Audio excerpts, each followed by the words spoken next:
ఇప్పుడే మా కలెక్టర్ గారు చెప్తా ఉన్నారు 2,50,000 పైకి సభ్యులకి లాభమయ్యే కార్యక్రమం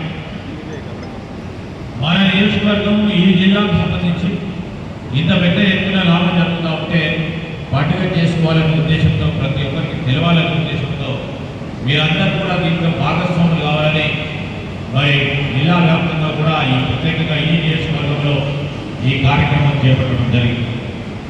ఈరోజు మీరు ఒకసారి ఆలోచన చేయండి. కొత్త రేషన్ కార్డు రాలేదు.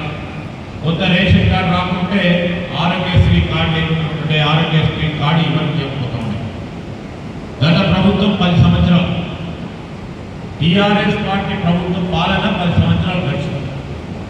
కొత్త రేషన్ కార్డు లేకుంటే మనము హాస్పిటల్ పోవాలన్నా రాజీవ్ ఆరోగ్యశ్రీ కార్డు కావాలంటే మళ్ళీ ఎంఆర్ఓ సంతకం చేయాలి.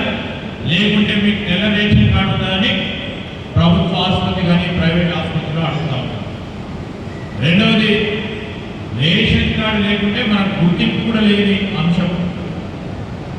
మూడవ అంశం చెప్తాను. ఈరోజు మీ కొడుకో బిడ్డకో పెళ్ళైతే ఆ కోడలు మన ఇంటికి వస్తే అక్కడ ఆ బిడ్డ పేరు ఆ రేషన్ కార్డు తీసేస్తూ ఉంటే కొత్త రేషన్ కార్డు అత్తగారింట్లో జాయిన్ చేయమంటే అది చేర్చుకుపోతా ఉండేది. ఆ సభ్యులు అట్లనే మిగిలినారు. ఆ చిన్న పాప ఉంది, ఆ పిల్లోడు ఉన్నాడు. ఈరోజు 2 సంవత్సరాలు సంవత్సరం ఉంటుంది, 3.5 సంవత్సరాలు 4 సంవత్సరాలు 7 సంవత్సరాల నుంచి మా కొడుకు పుట్టిండు, బిడ్డ పుట్టిండు,